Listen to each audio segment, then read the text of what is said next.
Good evening, good afternoon, good morning, ladies and gentlemen, wherever you are located. My name is Homi Gandhi, and I am the co-chair of FEZANA Interfaith Activities Committee. Welcome to this hopefully an illuminating seminar, Teen Dating Violence, presented by FEZANA Interfaith Activities Committee in collaboration with Project Community Awareness for Relationship Violence, in short, C.A.R.V. Thank you all for joining this seminar. Hopefully, this seminar will bring awareness of this subject, teen dating violence. Hopefully, this seminar will help to prevent or to reduce future teen dating violence incidents. And hopefully, this seminar will educate about the resources available to prepare for future policies on this subject. And at the end of this seminar, we will leave you with a toolkit for your knowledge and to share it with your other contacts. Research shows that about 1 in 3 US teens, I repeat, about 1 in 3 US teens ages 14 to 20 have been victims of dating violence, and about the same number say that they have committed relationship violence themselves. Nationwide, 12% of the 9 to 12th grade girls have been physically forced to have sexual violence when they did not want to. Nationwide, once again, I repeat, 12% of the 9 to 12 grade girls have been physically forced to have sexual intercourse when they did not want to. Now, I'd like to hand over the baton to my colleague and co-chair of FEZANA Interfaith Activities Committee, Dr. Desai, who will moderate this seminar. Thank you all once again for joining this seminar. Dr.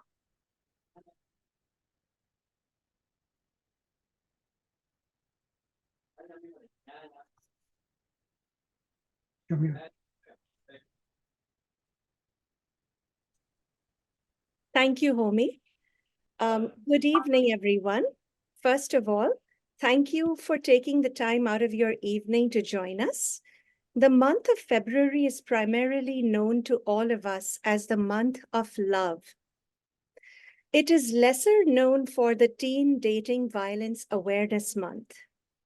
Our sincere thanks to our program sponsors, FEZANA and Project C.A.R.V, about which you will be hearing today from our panelists, and also our deep appreciation to our FEZANA President, Arzan Wadia, for encouraging us, the FEZANA Interfaith Activities Committee, to bring this program to you. Thank you for that, Arzan.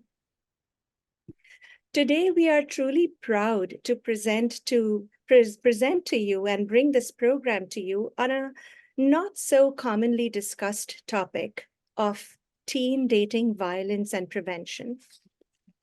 As we all know, healthy relationships consist of trust, honesty, respect, and equality. Our teenagers, our youth, need to thrive through healthy relationships in their lives. Yet, unfortunately, for millions of our teens, teen dating violence has become a serious problem, and it can also have serious ramifications in their future. Youth who are victims of dating violence in high school are at higher risk for victimization during college. Violence in an adolescent relationship sets the stage for future relationship problems, including intimate partner violence, perpetrating sexual violence, or becoming a victim of such violence. It also places victims at a higher risk for future harm to themselves in other ways, like substance abuse and eating disorders. We hope that all of you in the audience will appreciate how important this topic is for us to learn more about and do something about to help end this problem. Before I begin introducing our speakers to you, I want to briefly give you an idea of the format of today's program. After I introduce all our 5 speakers, I will open their panel to respond to some questions that I have lined up for them. Once all the questions have been addressed, we'll have a 10 to 15-minute Q&A session between the audience and the panelists. Throughout our program, if any audience member thinks of a question, please put that in the chat box and we'll have that addressed for you in the audience Q&A part of the program. After the Q&A is over, we'll revert back to our panelists for a brief closing message from each one of them to all of us. Throughout the program, off and on, we'll be placing a link to a toolkit that our panelists have helped us prepare to share with you today. So please look out for that link in your chat box. It is our request that you please copy that link and save it safely somewhere on your device or download it. And please share this toolkit with your contacts and community organizations which you think could use this toolkit to help create awareness about and help to prevent teen dating violence in our communities.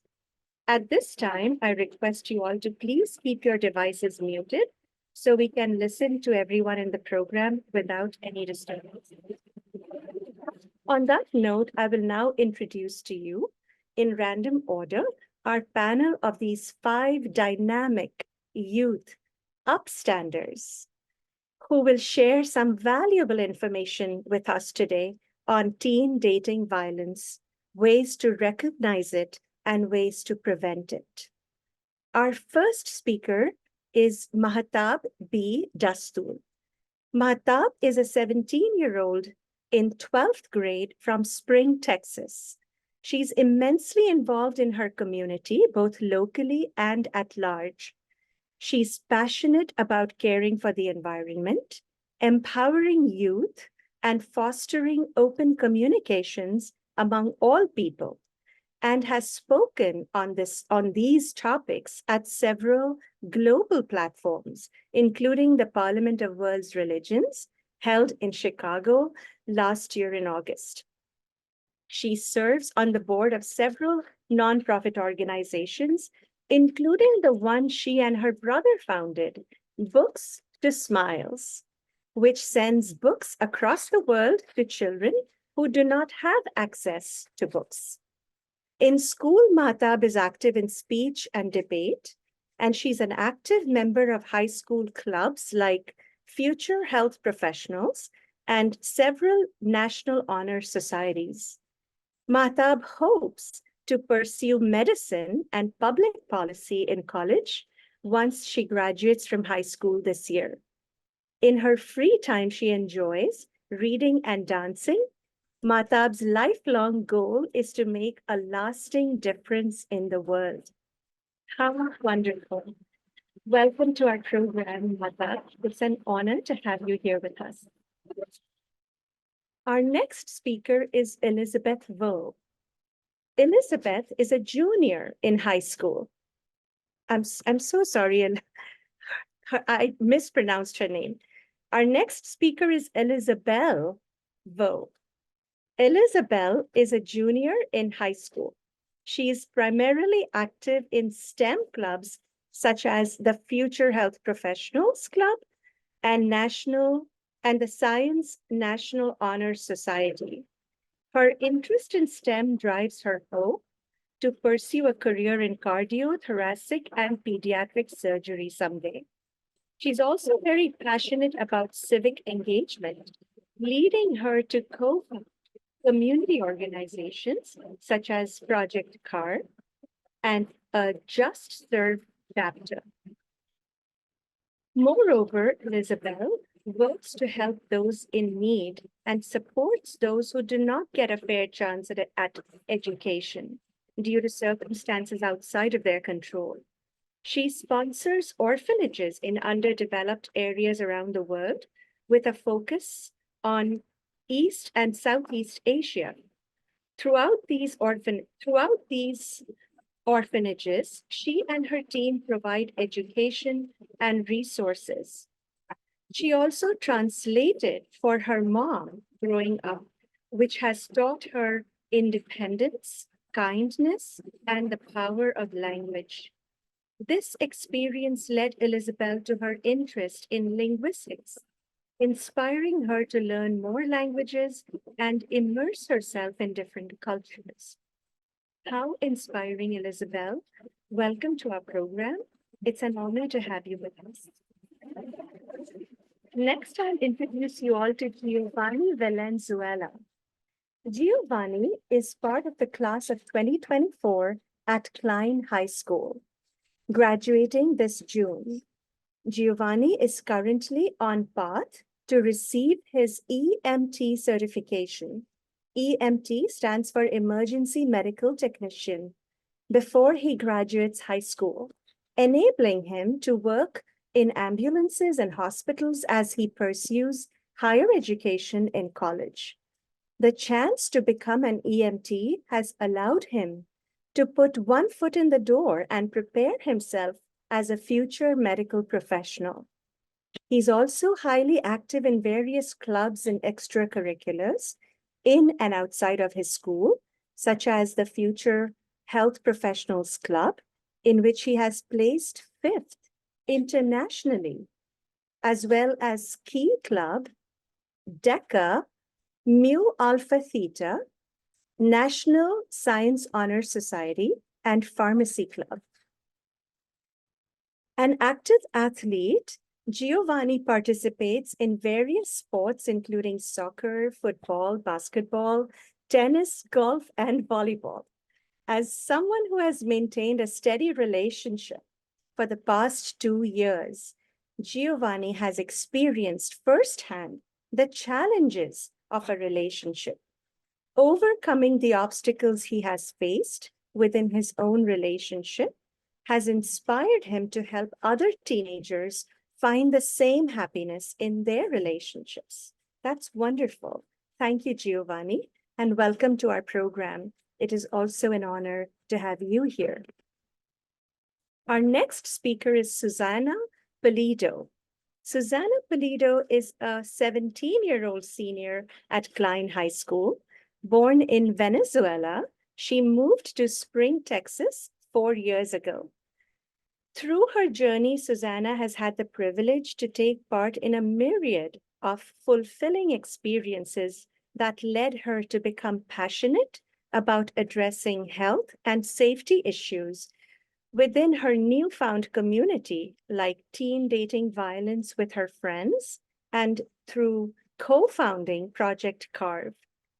At school, Susana is involved in various activities like being the Deputy Corps Commander at her Junior Reserve Officer Training Corps unit, volunteering and competing with Future Health Professionals Club, and managing her own community service projects within her local nursing homes. Through these past 4 years, she has been thankful for the opportunity to learn from the incredible educators that have been present throughout her high school career, which has made her passionate about spreading the joy of learning and encouraging intellectualism. Because of this, she hopes to major in philosophy in college and pursue an academic career as a university professor. That's great, Susana. Welcome. And it's an honor to have you here with us today as well. And finally, I'll introduce you to our 5th speaker today, Mishal Ali. Mishal Ali is a 17-year-old senior at Klein High School who is passionate about fostering the community's health and addressing teen dating violence nationwide. She's interested in becoming a healthcare professional and continuing to model with a luxury modest wear brand called A.Shal and expanding her henna business. Her interests and passions have led her to be a part of a number of clubs and organizations, both in and out of school, including Future Health Professionals Club, As-Salam Clinic, Islamic Arts Society, Project C.A.R.V, National Honor Society, Red Cross, and more. Michal was inspired to co-found Project C.A.R.V due to the experiences of her beloved childhood friend Malak, who was a victim of relationship violence. She hopes to shed light on this taboo and often shunned topic alongside her team members through Project C.A.R.V today. Additionally, her love for policy grew while she attended the Texas Bluebonnet Girls State and spoke on the Senate floor in the Texas Capitol last June. These experiences have encouraged her to pursue a major in public health during college. With her education in public health, her experience with Project C.A.R.V, and a career in healthcare, she plans to join worldwide humanitarian efforts like Doctors Without Borders to not only create a safer future for those in our own society, but globally and where help is needed the most. That's absolutely wonderful. Michal, welcome, and it's an honor to have you here with us today. Just reading about all the work that you all do in your lives presently and hope to do in your future simply warms my heart. And I feel so privileged to be doing this program with you. So thank you for that. Welcome once again to our program, and thank you all of you panelists for being here. So are you all ready to answer some questions that I have lined up for you? Okay. The first question is, whoever wants to take it, can you first explain to our audience what teen dating violence means? Certainly. So teen dating violence, short for TD, which stands for TDV, is defined as a pattern of violent behavior that a person uses to gain power and control using abuse within a romantic relationship among teens.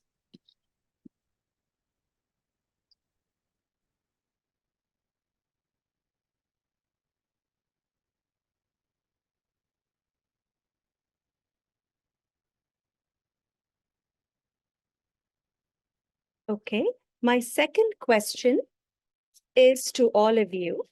Can you explain why you are here today? What is inspiring you to be a part of this program today? Who would like to begin? Of course, I'll begin.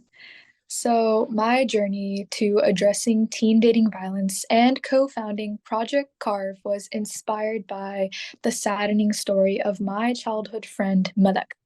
As you all know, Malak unfortunately experienced relationship violence as a teen and struggled to find support from her community and resources specifically catered to victims of relationship violence. It was because of Malak's experience and story that I myself became passionate about reducing future occurrences of TDV, and I am determined to ensure that teens today do not experience what Malak did. I'm grateful to be here today with this program with FEZANA and all of you, with my team members actively addressing TDV not only in our community, but across the nation and with you all today. When I heard Malak's story from Michal, I was deeply impacted. I felt great empathy towards Malak and her story, and at the same time felt passionate about ensuring no other teen would find themselves in such an unfortunate situation. Following much research, we found no singular source at the time specifically catered to teen dating violence victims. That's when we decided to found Project C.A.R.V and create the resources and the change we found lacking. Last month, Ms. Desai had reached out to a group of youth I was part of and asking if there were any topics which we'd like to speak upon, following which I reached out and told her about Project C.A.R.V. With February being officially named by US President Biden as Teen Dating Violence Awareness Month, we felt it was the perfect time to have a webinar, and hence we are here. Thank you for being here. We greatly appreciate it.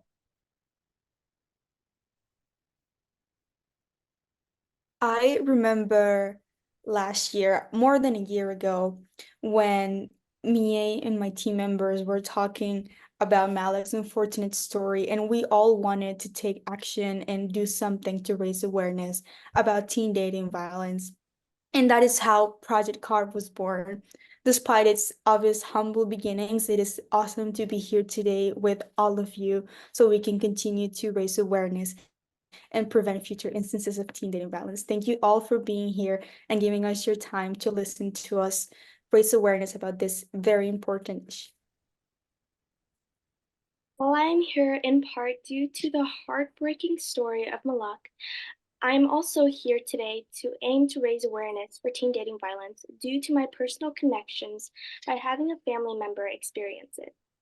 My mom, who was married for over 20 years, experienced dating violence ever since she was a teen, and due to this, I grew up seeing the repercussions of deep-rooted teen dating violence with my mom due to her trauma.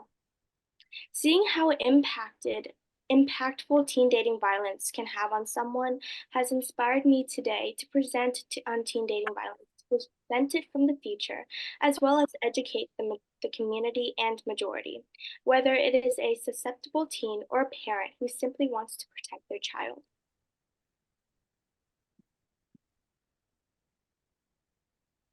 The reason I'm here is because I was given the chance to work closely with the rest of the speakers. And after listening to the stories, I was able to, and after becoming a little bit closer with them and forming stable and communication friendships with each and every single one of them, I was motivated by their story, and I wanted to put my use of a strong relationship with my girlfriend of 2 years through many obstacles. I wanted to put it to use and help others around me. Thank you all for your very warm, heartwarming answers. My next question is a two-part. My next question is, again, open to all of you. Please, can you tell us what impact does teen dating violence have on youth? So teen dating violence has a pretty alarming impact on today's youth. The statistics are all really alarming. The Children's Hospital of Philadelphia made a study in which they reported that 1 in every 3 teenagers is a victim of abuse from a dating partner. That is 1.5 million high school students every single year that experience violent behaviors within their relationships. Moreover, more research done by the Office of National Statistics states that 50% of youth who are abused continue to choose abusive relationships as they move forward in life, or even become an abuser themselves due to the trauma that is instilled upon them because of their previous violent relationships. This escalates an anguish-filled moment, which is that relationship, into their eventual lifetime. Additionally, the impacts of TDV on our youth can cause risky behaviors in our teens. This includes substance abuse, unhealthy diet behaviors, self-harm, mental issues. Such substance abuse behaviors involve indulging in drugs and alcohol, and unhealthy diets such as anemic or bulimic behaviors, or ingesting diet pills that induce vomiting, binge eating, which cause significant weight loss or weight gain, which is overall unhealthy, physically unhealthy for the entire teen body. Additionally, with the self-harm issue, it involves doing physical harm to oneself, either in depression or an attempt to suicide, which leads into the impact of mental health issues on our teens, which means that sometimes in these abusive relationships, victims tend to cut off their friends and family because the abuser causes their isolation, which indeed causes depression and anxiety in the victim, leading them to be overly dependent on their abuser since they're the only one that is left for them to rely on and be around. This leads us to the point that teens will become unable, or it will be very hard for them to learn how to become independent because of the overdependence that they have on their abusive partner. This is mainly reflected in some types of abuse, such as financial and emotional abuse, where the victim is often limited. Teens, as a result, will continue to enter violent relationships as adults because they have very limited healthy experiences and habits, which can also be due to a variety of other factors, such as the examples set by a teen's parent or by their role model. And this causes the continued cycle of generational relationship violence if the teen grows up, becomes an adult, and has children and teaches to instill these values in their children. This is why teen dating violence does not just impact the teen, it impacts generations. And the reason that we are so passionate about addressing teen dating violence is because we can address the main issue of relationship violence at the root.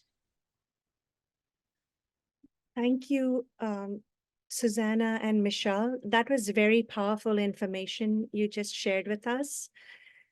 My next question is a two-part question. How do you recognize teen dating violence? And what are the different types of teen dating violence? Who would like to go first? So first off, we should start off with the three most prominent signs of teen dating violence.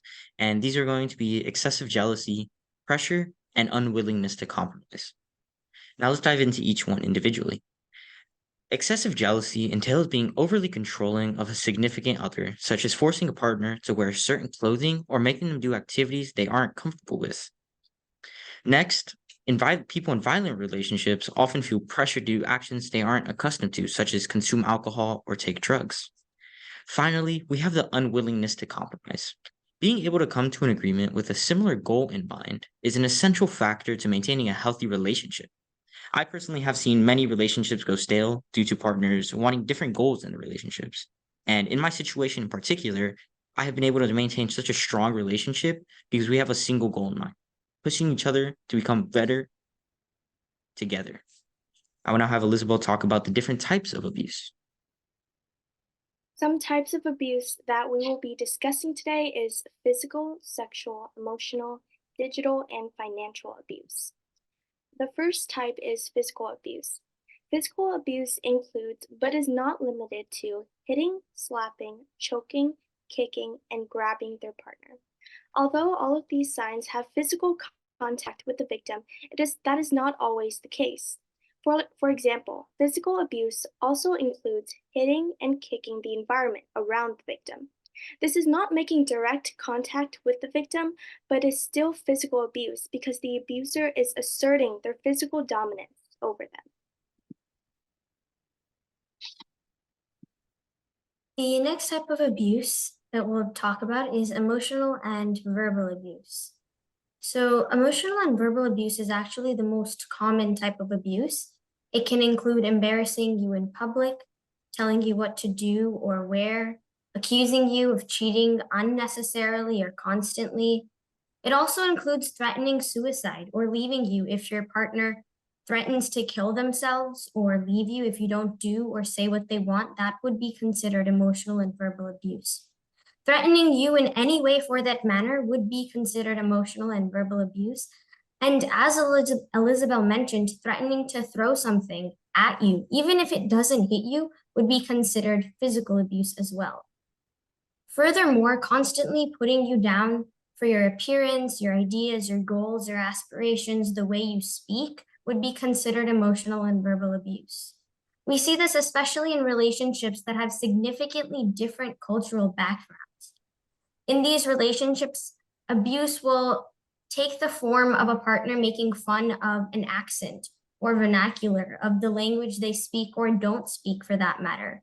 And this would also be considered emotional and verbal abuse.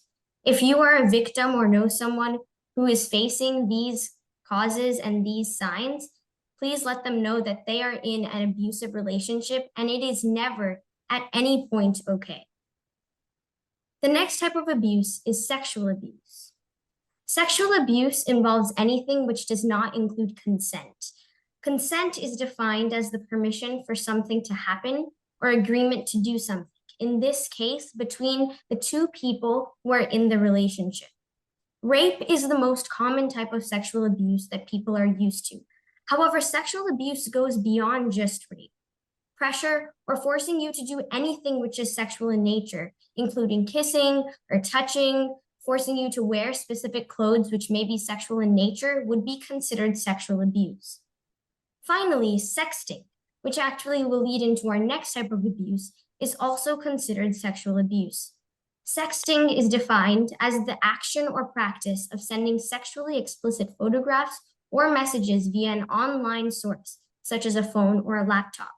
Sending you pictures, texts, emails, and videos which you don't want or have consistently refused would be considered sexual abuse. Forcing you or pressuring you to send such pictures and messages or blackmailing you for the pictures, the messages that you have sent would likewise be considered sexual abuse. The next type of abuse is digital abuse, which Susanna will touch upon. Thank you, Matab. Digital abuse is especially prevalent in teen relationships since digital communication and interactions are the most common and widespread communication between teens, our generation. Digital abuse takes the form of any kind of abusive behaviors that take place in digital devices, including but not limited to social media platforms like Instagram, WhatsApp, Facebook, or Twitter. The most common behaviors of digital abuse include sending threats via text or social media, which may take the form of spamming you or sending you unsolicited voicemails, frequently looking through your phone to see who you're talking to or texting to, which may take the form of consistent jealousy attacks from your partner, monitoring your texts or calls, stalking you or embarrassing you on social media, which may take the form of posting a story of you and making fun of you on it, hacking with social media without your permission or forcing you to share your passwords for that matter is another type of digital abuse that your partner may engage on, and constantly texting you or calling you to check up on you completely unsolicited at any time or various times of the day. Digital abuse may also take some kind of form in financial abuse. Some alarming statistics surrounding financial abuse are that 31% of people who end up in abusive relationships began that relationships because they need money. Although this kind of abuse is not as common in teenage relationships, since a lot of us don't have a job or work for any kind of money, it is still common and can still happen. Some common behaviors in financial abuse include demanding access to the money that you earn through your job or prevent you from working for that matter in order to have control over you and your finances. They might insist that you pay them or owe them some money in retaliation for some favor that they did to you. They pressure you to buy gifts for them, which is then not reciprocated by them, which is a hypocritical behavior that is considered abusive as well. Next on, we're going to have Giovanni talk about the relationship spectrum and behaviors that might be considered from healthy to unhealthy to abusive. All right, so what we have here is the relationship spectrum. And something that the relationship spectrum is really important is that it represents the telltale signs of healthy, unhealthy, and abusive relationships. Something I would like to point out is the first sign of a healthy relationship, open, calm communication, is one of the key factors in any relationship. When a relationship shows signs of being unhealthy, it is very possible and common for it to move back to a healthy relationship after communication. And to address an unhealthy relationship, open and honest communication is essential, allowing both partners to express their feelings and concerns while also seeking professional help or therapy if needed. Though when a relationship begins to show signs of being abusive, oftentimes it is better to be separated from the source of abuse because fixing the relationship oftentimes will not heal the scars that abusive relationships leave. If you are reading this and know someone that is showing signs of being in abusive relationships, you should reach out to the resources we will mention at the end of this presentation in the toolkit. So while maintaining a healthy relationship, we have the pressures of keeping a quote unquote perfect relationship. Now, some pressures of having a perfect relationship include feeling the need to constantly meet unrealistic expectations, because real life is not a TV show. It's not scripted. Things don't get solved in one episode. It takes days, sometimes even a week, to resolve an issue, something you cannot agree upon with another person. And that is okay. Talking it out is key for any relationship. Now, social media is social media is idolized, and that is wrong, because social media oftentimes it gives us fear of judgment or criticism of others, and it gives us relationships that oftentimes appear happy and harmony, but oftentimes aren't. And these pressures can contribute to stress, dissatisfaction, lack of authenticity within the relationship. And finally, it can lead to body image issues, narcissism, and jealousy. Thank you all for such valuable information that you're sharing with all of us today. It's really educational and eye-opening. My next question to all of you is, how is this problem addressed by our government, by our schools, by our communities in which we live, as well as by our religious communities and by our family and friends? That is a great question, Ms. Desai. So starting with the government, there is legislation which requires that schools have a dating policy, but this does not necessarily entail or mean that we as students, parents, or even faculty are allowed to speak about relationship violence or educate our peers about teen dating violence openly or without permission. So although our environment allows relationship education in schools to exist, it is there at a very limited and certain extent. However, schools are allowed to educate students on relationship violence, getting help, and the effects of relationship violence. However, there are many restrictions, and this unfortunately explains why it's extremely uncommon to gain support from schools or see that there is education being done on relationships in schools. Let's take our school, for example. So we offer a healthy relationships discussion group. This allows students to confide in trusted adults and receive advice on how to have a healthy relationship or carry forward with their healthy relationship. However, the only class where we as Project C.A.R.V were allowed to present on relationship violence this year was just a single class in our hundreds of classrooms that we have at our school, which is very unfortunate. So as you can see, there is support, but it is only there as a limited extent. Within our communities, however, there's also not much support and education specifically geared towards addressing teen dating violence. So personally, as a Muslim, I am actively involved with the Islamic community at my local mosque. So just to establish something, due to our religious beliefs, our community does not encourage teen relationships. They might happen, but there is not much that we can provide advice for. However, we do offer premarital and marital counseling for those young adults or adults that want to pursue a healthy relationship or are planning to pursue a relationship and want it to be healthy. So this is our Muslim community's way of promoting healthy romantic relationships within those seeking to pursue a meaningful relationship.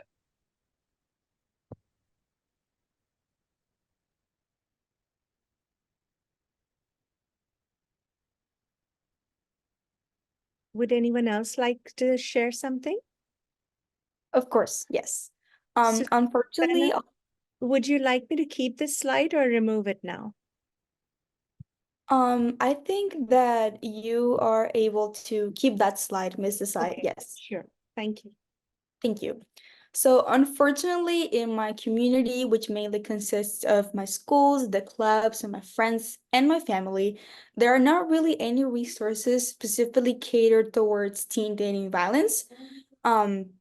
However, I am very lucky to maintain close friendships and a trusting relationship with my family, especially my parents, in which I can confide in if I ever do find myself in an unhealthy relationship. Although I am not connected directly to a religious community that I can turn to for support, I am again very lucky to have a support system in place in the event that I find myself in that situation. However, it is really worthy not to de-emphasize the fact that people without a support system like mine are not able to access resources toward teen dating violence if they are in violent relationships, because there are not any resources that are specifically catered towards them, their age, and their situation.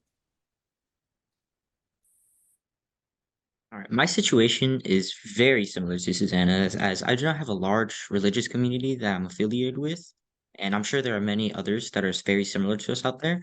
But we do have close relationships with peers, families, and sometimes even counselors.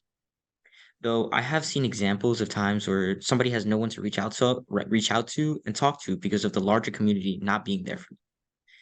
And this is a rising issue that continues to happen, but it is continuously being expressed and advertised out there that there is people for them to help.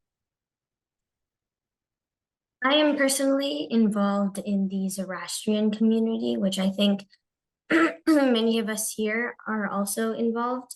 There is nothing specifically in my local organization, ZAH, catered towards helping teen dating violence victims.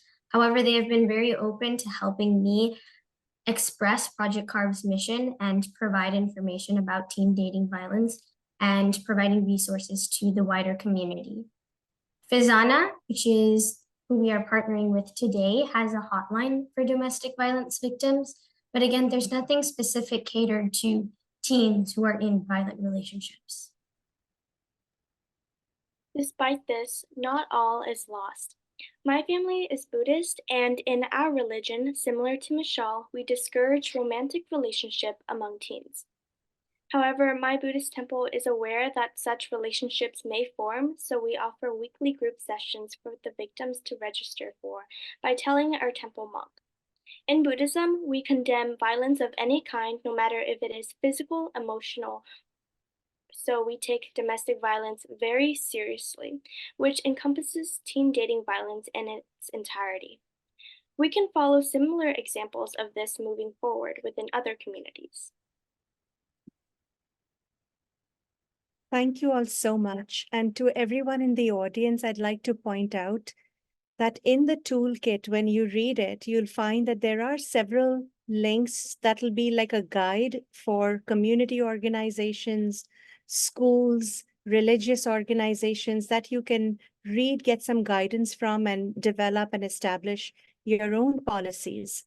And also, we'd like to point out that it's not just enough to establish a policy and put it in place, but also to make sure that the policy is used when the need arises, that the ones who put that policy in place, like a school district, for example, when it needs to be used, it is used openly and fairly towards to give justice to the victims. My next question to all of you is, how can anyone, all of us here today, become engaged in preventing teen dating violence? Absolutely. I think that's an excellent question. It's very prevalent. The first thing we would say is get involved with Project C.A.R.V. Our entire mission is to mitigate the effects and impacts of TDV, to raise awareness and educate the broader community, and then to prevent future occurrences from occurring. Follow our Instagram at the Project C.A.R.V. and subscribe to our newsletter. Visit our website. Our website did actually recently crash, and so we're working on creating a new one. However, you as viewers are still allowed to see our old website. We just don't have access to it. And that website does have resources for both victims and non-victims. So even if you are not a victim yourself and you are looking to find out how to help someone who is a victim, you can utilize those resources on our website. Our newsletter will be a monthly newsletter, which will begin once our new website is up. And we will send out a post on our Instagram when that website is up. So go follow the Instagram. The next thing we would suggest is starting your own Project C.A.R.V chapter. Like we said, Project C.A.R.V's mission is to mitigate the impacts and the effects of teen dating violence. And so having a Project C.A.R.V chapter means having our support, our resources, our partners, and our connections so that you can do presentations, have drives and events, and advocate locally within your own community. We are extremely happy and willing to help you in any manner possible. If you'd like to start a chapter within your own community, please reach out to us. We would absolutely love to help you get started. The next thing is to fight for relationship violence education to be allowed within your local institutions. As Michelle mentioned, states such as our own have legislation which restricts education within schools, so advocate for that.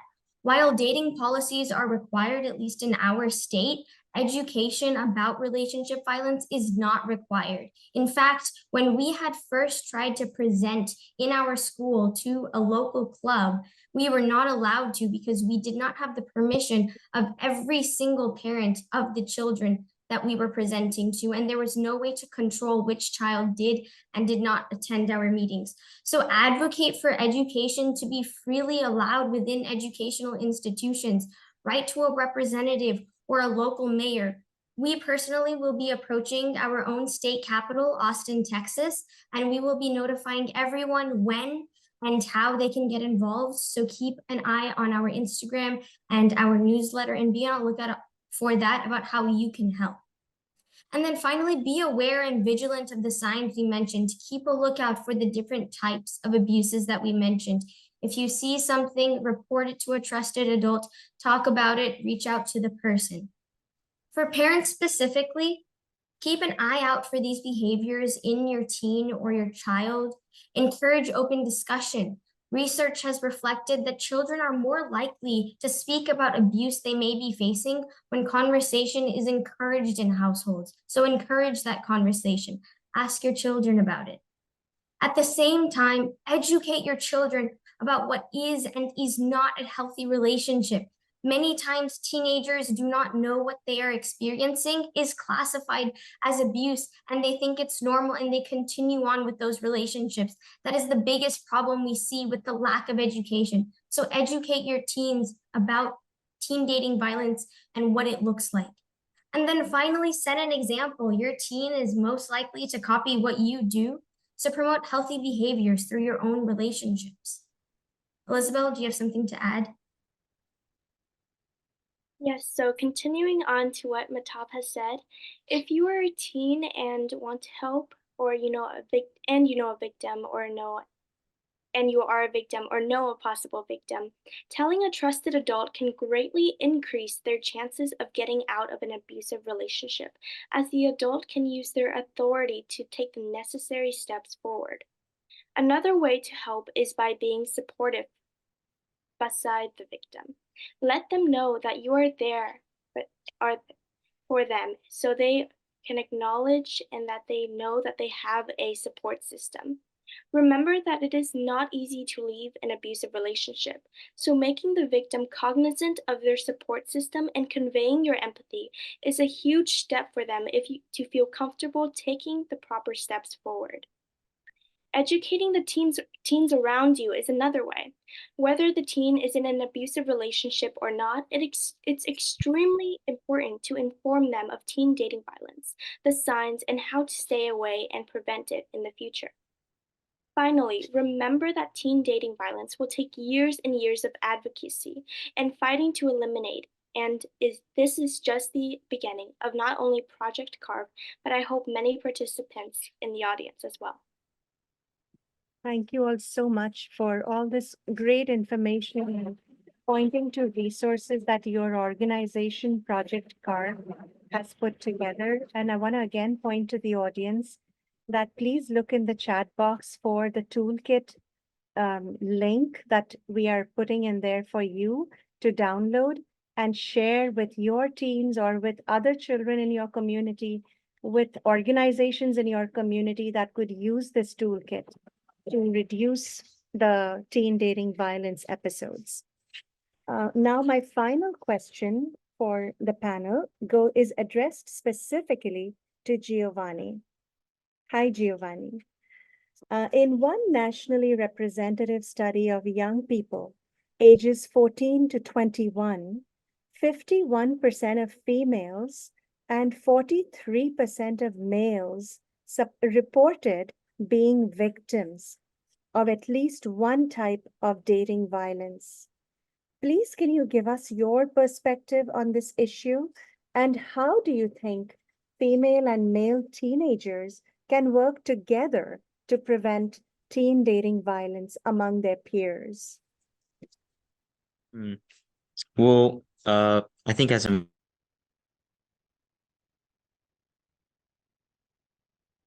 Giovanni, do you mind starting over because we can't hear you? Oh, sorry. Oops. I apologize. But something that, well, from my perspective, two things that are really important that oftentimes aren't talked about enough is the social stigma and norms of men, as well as the physical and emotional harm that they go through during abusive relationships, isn't talked about enough. For societal norms, stereotypes about masculinity make it really hard for men to go out and seek help in abusive relationships or if there's violence in the relationship. They feel ashamed oftentimes, and they don't want to reach out for help. Well, we also have physical and emotional harm in men, which results in physical injuries such as broken bones, cuts, and other injuries. But that isn't the only type of harm men face in violent relationships. They also face emotional. And this can lead to long-lasting psychological harm, depression, anxiety, and even PTSD. Well, and these social norms and stereotypes about masculinity can make it very difficult for men to reach out for help. Now, in order for men and females together to work together, we have to focus on promoting healthy relationship norms, such as encouraging open communication, mutual respect, and equality within relationships. And this will help foster a culture of healthy interactions. And I think finally, by educating ourselves and others, both genders can learn about the signs of dating violence and how to intervene safely and effectively if they witness it or are suspect to this type of behavior.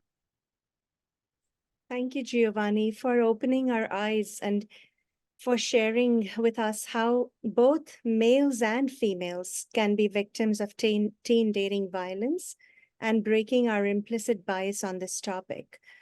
I'm going to stop sharing the slides now. And I just want to tell you all how I'm so grateful for all the great information that you all have shared with us today through your responses. And now it's time to open our program to the audience for their questions. So I don't know if they've already started putting questions in the chat box. Arzan, are you keeping track of any questions? Or if anybody wants to. As of now, there aren't any. There aren't, yeah. So No. feel free to ask this dynamic group of panelists, whatever you. If people can put up their hand, use the icon to put their, hand up, we can unmute them and they can ask questions.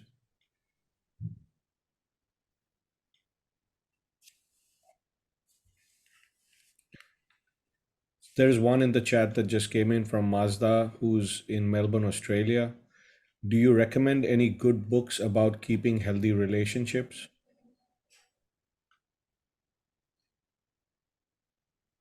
Yes. I personally I have personally read Mating in Captivity by Esther Perel. She does a great job of examining the different domestic behaviors and dynamics that a partnership might have.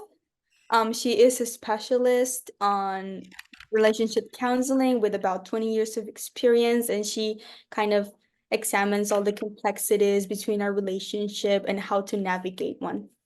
Another one that I would recommend is Getting the Love You Want by Harville Hendricks, and he follows a similar stance of navigating love when it gets complicated. Can you put the names of both of these in the chat too, just in Yes, case, so yes, people I can. was about to do that. Thank you. Thank you. And you should find lots of very educational reading materials, materials that create more awareness on this topic in the toolkit that we have given you. So I'm sure you'll find that very useful.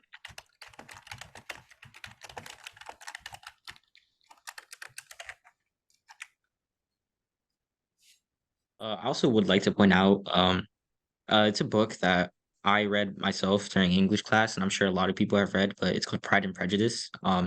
It's a very good example about how we take love for granted, or not love for granted, but sometimes we interpret things incorrectly. And I think the way uh, love is interpreted incorrectly, it can help foster abusive or violent relationships, and it almost becomes that way in Pride and Prejudice. So I think Pride and Prejudice is a great book for understanding different types of relationship because it points out two or three different types of relationships. So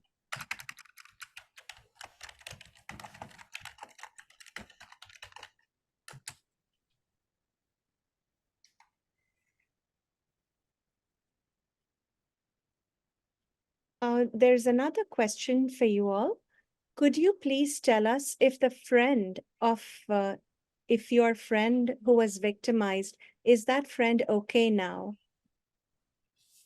Absolutely, yes. So Malak is okay now. She is living far away in Saudi Arabia. She has our consent to do this presentation and all of the work that we have done with Project C.A.R.V. But I am glad to say that she is okay now and in a very safe environment. Thank you for asking.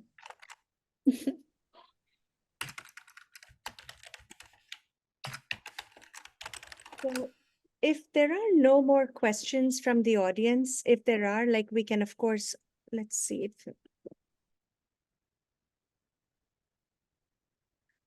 it doesn't seem, there are lots of very positive comments for all of you panelists, and I'm sure that you have read them.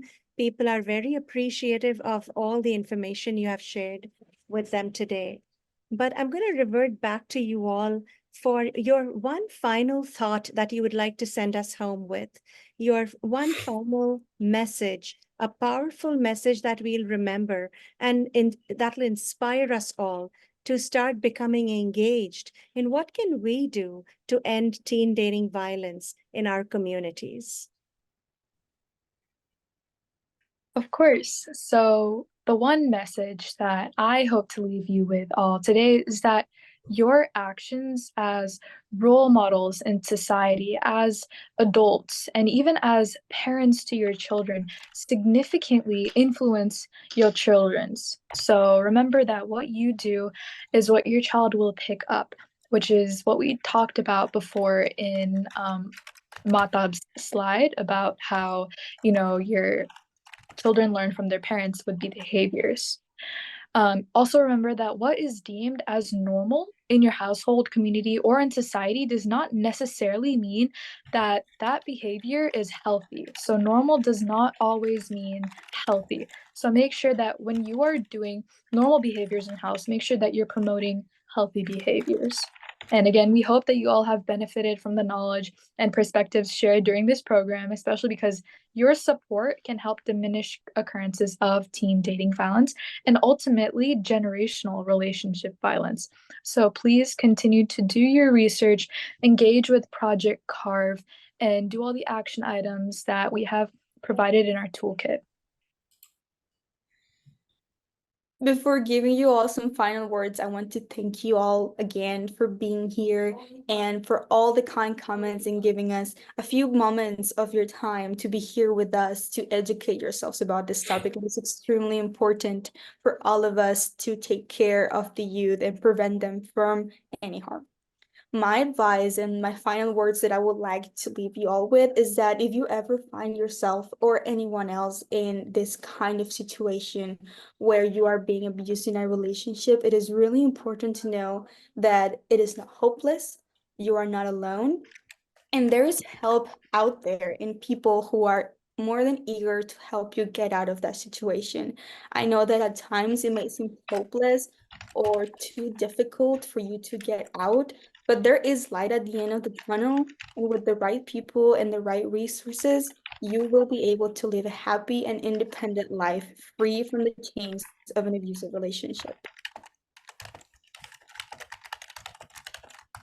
First and foremost, I also would like to thank everyone for attending this webinar and taking the first steps to inform yourself. With this information we have shared, I implore you to share these with those around you, contributing to the prevention of teen dating violence together. A little goes a long way, and just by showing kindness to those who may be going through something or may not even be going through something, I think will deeply impact them and show them that they're not alone. By working together, whether you are across the world or right next door, I think we can all take the step by steps to build a stronger and safer future for the teens.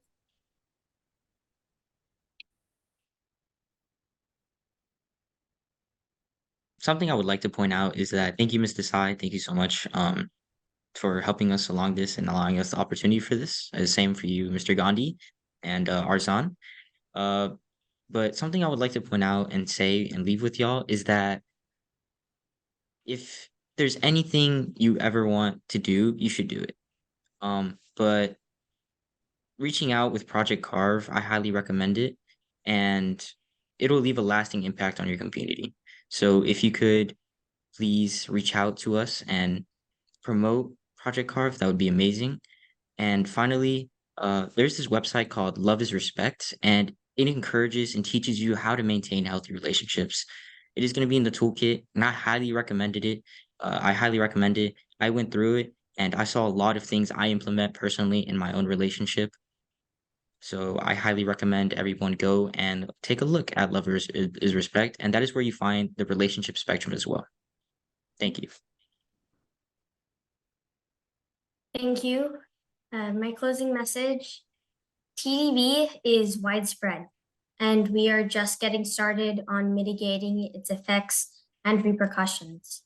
Project C.A.R.V mission is to start the marathon, which will be required to address the alarming statistics you heard about today. Us 5, 6, 7 people here today are just drops in what should be an ocean of people fighting for these silent victims. We urge you today to help us raise awareness, educate, and impel action in our community. For us, for the future of our generation, and for Melek. A big thank you to FEZANA for the opportunity and platform to speak upon this pressing issue. And thank you everyone for listening and for hopefully taking action moving forward. Please reach out for further communications, questions, and any potential partnerships. Thank you. Thank you all. I just feel so small in front of you right now with all the wisdom that you are imparting to all of us. Thank you. And I have so much faith in the future of our world that, children like you are going to be the leaders of tomorrow. Thank you for all that you're doing to make the world a better place. On behalf of Homi and myself, I want to, and I'm sure Homi will also come in at the end to thank you, but we want to thank you, all our wonderful speakers today. And we also want to thank your Project C.A.R.V, your organization, Project C.A.R.V, which is doing a great service to this cause of teen dating violence. Homi and myself also thank you, everyone in the audience, and our FEZANA President, Arzan Wadia, who has been with us throughout this program to help us with all our technical needs today. Thank you, Arzan, for your help today. Finally, we hope that all of you, the audience members, have copied the toolkit link from the chat and downloaded it on your device and that you will share it with all the right people and right organizations where this link could be very useful.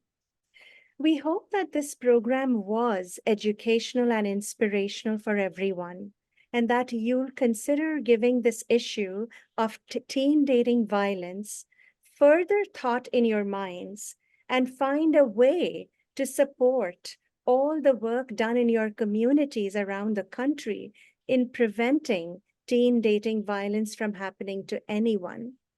Empowering our youth with our love and support will enable them to succeed in all their good work in making our world a better place for all of us. So thank you most sincerely to all of you, to all the panelists, the audience, and I would like Homi to also give a last few words. Thank you, Bhaktavar. This is absolutely an eye-opening presentation. Thank you, panelists, for bringing us in detail and educating us, making us aware of the issue, bringing out what we can do, and not only what we can do as individuals, but as a group community, also we can do. I have been really educated on this issue, and throughout this program, throughout this preparation of this program, what you have given us is really very important to me. I'd like to thank all the people who attended this particular webinar for giving us the time to hear this brilliant panelists discussing and educating us. I'd like to thank my co-chair, Bhaktavar Desai, for really working hard in moderating this particular program. And I'd like to thank Arzan for really guiding us through this particular webinar, because he has been behind this webinar from the very beginning. But this is just the beginning, in my opinion. It is where we go next. In Zoroastrian faith, we talk about Homata, Hukta, and Hoarashta. Good thoughts, good words, and good deeds. And if there is no follow-up with those deeds, we are going to fail ourselves. And I know that we all will work towards the good deeds. So this is just the beginning. We will be having many more seminars, webinars like this to guide us further on what actions we have taken, evaluate them, and work forward. So thank you, panelists, once again, for guiding us, educating us, and making us aware of the situation. Thank you. Thank you, Homi. I'd like to point out one thing which I forgot to mention to all of you in the audience, that I do programs locally and with other organizations all the time, but the pleasure I had of working with this team was something else. They were so excellent, so timely. If they said they would send me something by a certain time frame, they would. It was just such a pleasure working with you. Like, you don't waste other people's time. You don't take anyone's time for granted. So that's another great leadership quality in all of you, which keep it up. And we wish you all the best in fulfilling your goals today and in all the years ahead. May you all rise and shine and continue doing the great work you already have begun doing in the world.